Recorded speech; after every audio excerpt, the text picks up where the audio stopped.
실질적으로 저희 지금 제 주변이나 저희 신당에 다니시는 이 신도님들 보면 해가 딱 바뀌자마자 터지신 분들이 있어요. 있고, 이제 물론 생일이나 이런 거에 따라서 조금 틀리긴 하지만 사주에 따라서 하반기에 터지는 분들이 있다 보니까 기다리시는 분들도 있어요. 선생님 안녕하세요. 네, 안녕하세요. 반갑습니다. 네, 자, 반갑습니다. 오늘도 이렇게 또 역시 돌아왔습니다. 네, 금전운에 대해서 오늘은 상반기 기준 호랑이띠 분들 한번 볼 건데 네. 호랑이 분들의 금전적인 성향은 어떨까요? 호랑이 분들 중에도 네. 나이대별로 20대, 30대, 40대 뭐 이렇게 보면 좋으신 분들도 있고 조금 안 좋으신 분들도 있고 이 갭 차이가 조금 크긴 하거든요. 네. 그래서 금전이 많이 들어오더라도 그거를 활용을 조금 잘 하시는 분들은 네. 더 많이 벌 수도 있고 그 활용을 하는 법 이제 알아보도록 활용하는 하겠습니다. 법. 자, 24세 무인생입니다.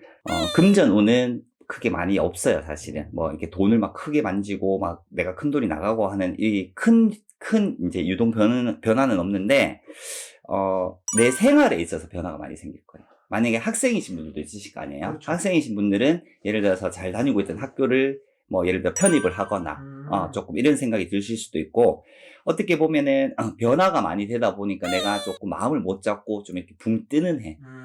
그런 해가 되실 수 있거든요. 네. 그래서 24세 분들 같은 경우는 공부가 됐든, 예를 들어 취업이 됐든, 좀 내가 이렇게 결정하는 데 있어서 좀 신중하게 조금 하셔야 되는 부분이 있으실 것 같아요. 다음은 36세 병인생이요.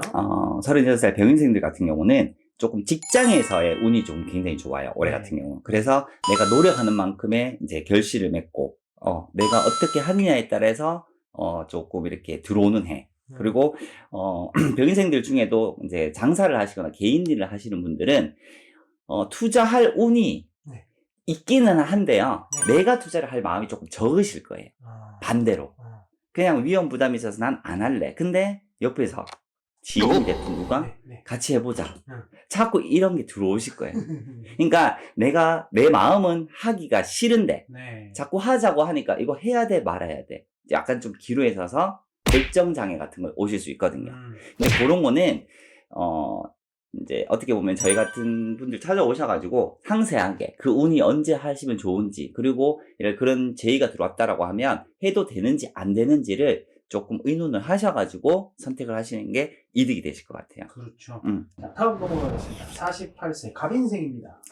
제가 지금 이제 올해 신축년에 보는 호랑이띠 중에 네. 48살 갑인생을 조금 제일 좋게 보거든요. 운이 제일 좋다. 네.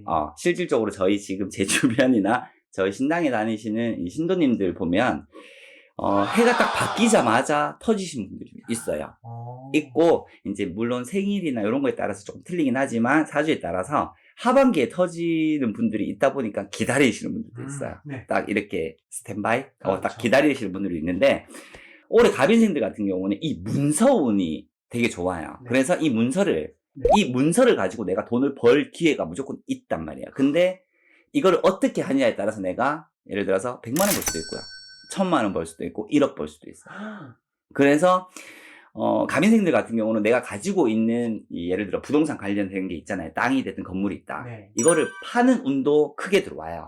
근데 이걸 팔면서 손해를 보는 게 아니라 이걸로 이득을 보는 해예요. 네네. 어떻게 보면. 네. 그래서 부동산 관련으로 인해서 갑인생들 같은 경우는 금전을 많이 만질 수 있는 기회예요. 네. 그 운만 잘 잡으면 굉장히 좋으실 것 같고, 네.